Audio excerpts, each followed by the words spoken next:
Peace and light, that old guy Australia. Like, share, subscribe, Instagram and YouTube, and you'll get notifications on when I'm doing another video. Now, this is not my normal video. Those of you who follow my channel know this is not my normal video, but I've had enormous amounts of requests for people asking me about my homemade ginger beer. Now, I am no expert at this. I've had to learn like anybody else, and I'm still very much an amateur. So there will be people commenting on this who'll be saying, well, you can do it this way, do this, do that. And I'm happy to get comments and advice, more than happy to learn new things. There's a few ways you can do this. I'm sure the Amish don't do it this way. So therefore, obviously, there's other ways to do it, really. My advice to you, though, before I start, is to Google your local brew shop. Find one in a town near you or somewhere near you. Pester them for advice because they know what they're talking about, what they're doing. That said, let's get into it. There's a few things you're going to need. First thing you're going to need is one of these puppies. This is called a fermenter. This one's a Cooper's fermenter. Let's pop that pot aside for a second.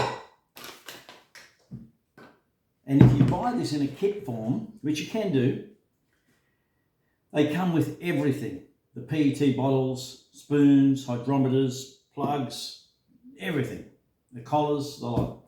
I'm very fortunate that I had a great friend of mine, Robert Lowe, gave me a set. I also bought a set, so I now have two of them going, and it's fantastic.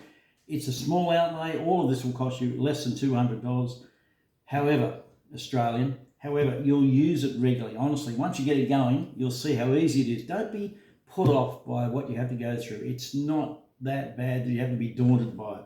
This is called a fermenter. Really all it is a lid, a collar, and a bucket, really. And inside that bucket is an outlet for a tap. The tap goes in, it locks in, and you make sure it's in the off position before you start putting your ingredients in. That's really all it is. It's just a plastic bucket with a tap. And some people use 20-litre buckets. I know guys who do that kind of thing. But if you buy the kit, everything's in there, including if the Cooper's one comes with a video, which you can play and you can watch it, a DVD. Now, this is an important must. The very first thing I have to tell you, this is a no-rinse sanitizer. Extremely important, something I didn't take seriously enough on one of my brews.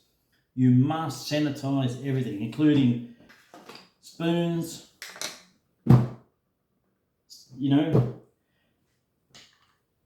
the bottles. You get it? Everything has to be sanitized, no matter what touches this. If there's any bacteria on this at all, or anywhere in there, or even on the tap, any bacteria at all, it will affect or can affect your brewing, and to the point it can destroy the yeast. And so that's really not what you want to do. So let's get into your ingredients list. Now I'll put it all below in the video, don't worry about that, and I'll put my production technique, and then you can do whatever you want. And if you come up with a better brew, let me know. This I'll put aside. The main ingredient, ginger. Beautiful organic ginger. We got this at the growers market. We've got a couple of them around here. I'd suggest if you find a growers market, go and buy it. It doesn't get any fresher than this. Organic. It's not sprayed with any kind of shelf-keeping bloody products that you've got to wash off. Absolutely gorgeous.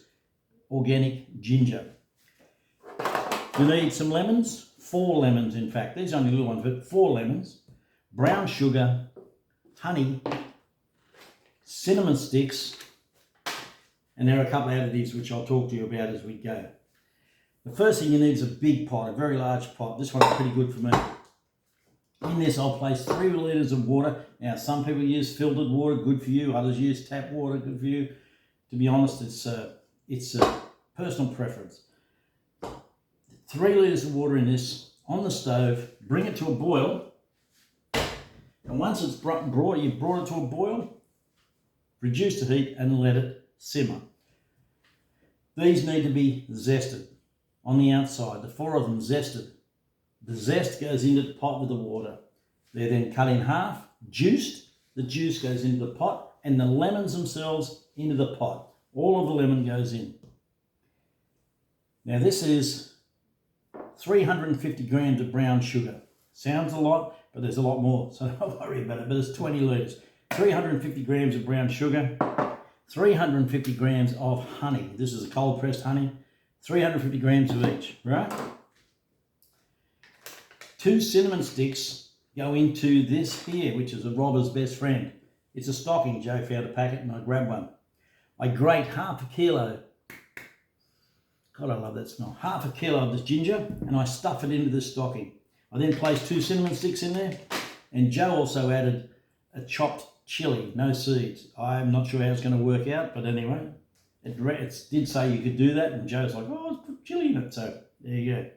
That all goes inside the stocking. Once it's inside the stocking and pushed all down, your honey, your lemon, your brown sugar is all mixed and dissolved. Everything's going really well there. Add this sock. Take it over and lay it in the pot all around the bottom and let it simmer for about 20 minutes. Let it steep. Let the water get very, very gingery, all that beautiful infused flavour.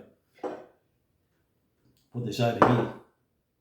Once 20 minutes has expired, get a large bowl, take the stocking out, it'll be red hot. Take the stocking out, sit it in a bowl, allow it to cool. When it's cooled, squeeze a bejeeberry out of it and get all that beautiful ginger flavour that's left in there.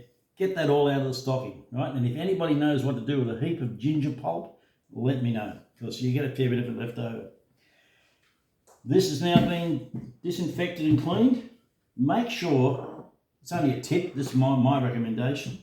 Make sure that you take this and you put it in a place where you're going to let it ferment for 2 to 3 weeks. In my case, we've got a bench in the laundry. I sit it in there empty with a plug in, all ready to go, disinfected, cleaned, sterilised.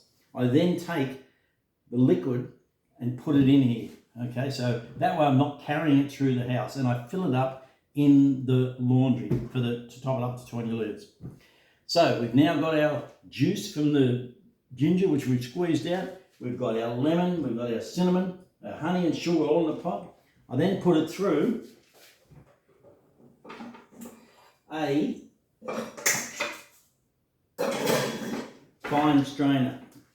Now I do this into a bowl, so I get all of that lemon rind, all of that whatever's left over, bits of pulp, whatever left into the juice. I get that all out. So the liquid that comes out is already fine strained. That's then transferred into my fermenter. Okay. I then add Bickford's ginger beer flavoured cordial, and I put in about half a bottle. Good additive.